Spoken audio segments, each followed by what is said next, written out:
We are just a day away from witnessing the launch of the iPhone 15 at Apple's exciting event.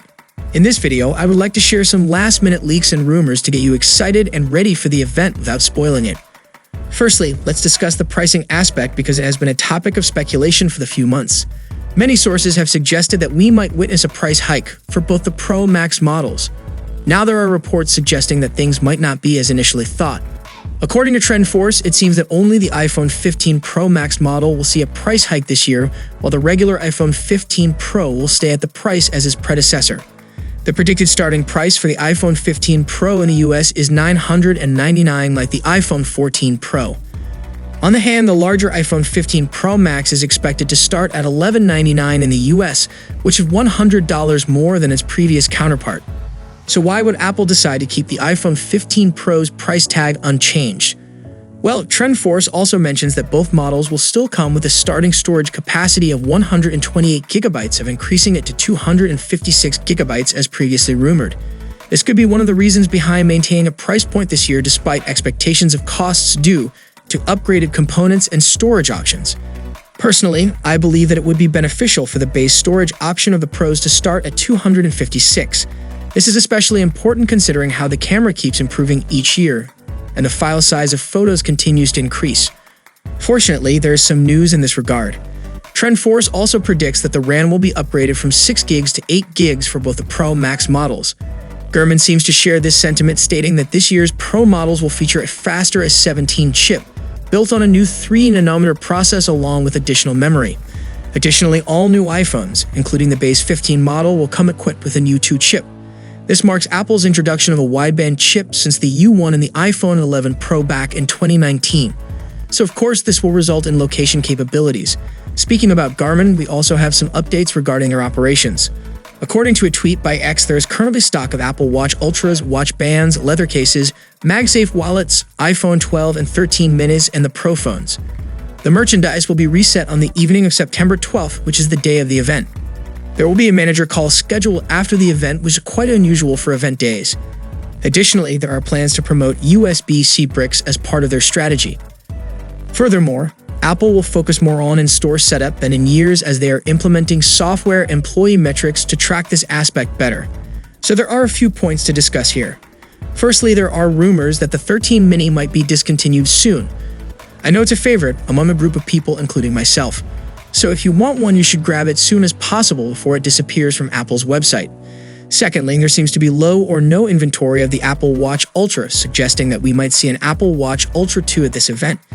It's likely to come in a black color variant. Now let's move on to something. The leather accessories are currently out of stock on Apple's website. This indicates that Apple might be moving away from leather for their iPhone cases and watch bands. Instead, they may introduce a woven material as a replacement. But wait, there's more. It seems that Apple is also planning to discontinue all its silicone accessories and replace them with eco-alternatives. This includes the silicone iPhone case with MagSafe, the Apple Watch Sport Band, the Solo Loop, and even the AirTag Loop. All it looks like we can expect some changes in Apple's in-house accessories lineup. They seem determined to offer their branded accessories with materials and sustainability in mind. We are uncertain about whether things will improve or worsen. We will have to wait and observe to find out. So in my opinion, there's room for improvement moving forward. By the way, speaking of accessories, I came across this USB-C model shared by Boo recently. It seems to suggest that Apple might release a Mac battery pack with USB-C on the bottom instead of Lightning. Remember how we were all excited about the color-matching braided cables that were rumored to come with the iPhone 15? Well, it seems like that might not be happening. According to Boo's source, the iPhone 15 will come with a 1-meter white USB-C cable.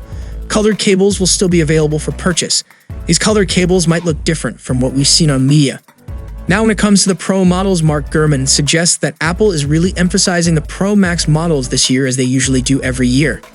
I have a feeling that this year will be more intense than other years.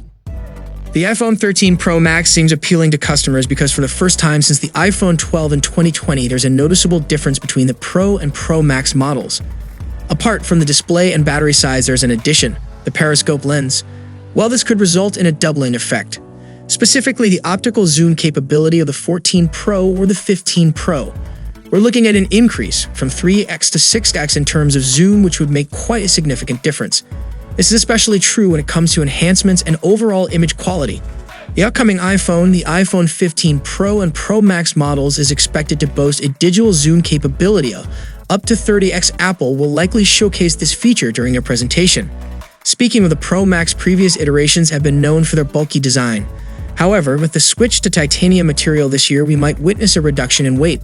In fact, there are reports suggesting that the iPhone 15 Pro could be the lightest in its category since the iPhone Xs.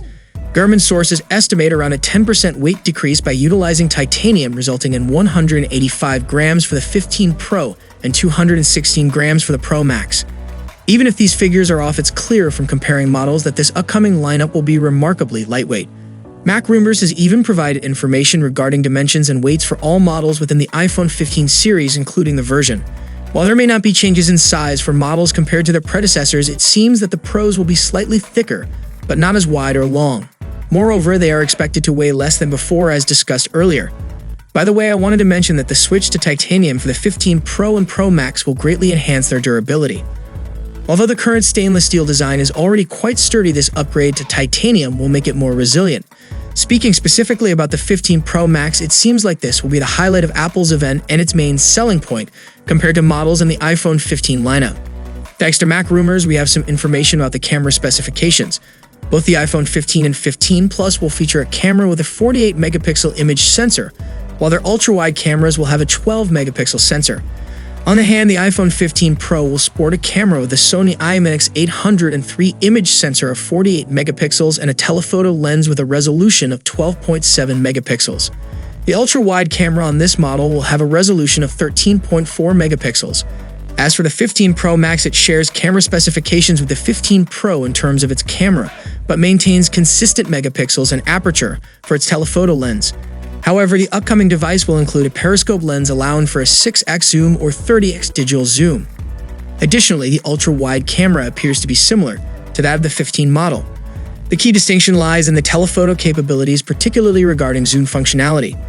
Now it's only a matter of time when we'll able to see it live on Apple's event and could witness even more than expected from Apple, like new Ultra Watch 2 or new Type-C AirPods. So what are your expectations from this year's Apple event? Share your valuable thoughts below in the comments section. And if you enjoyed the video, then a sub to the channel will be massive. And I'll see you guys in the next one. See you for the next time. Peace out.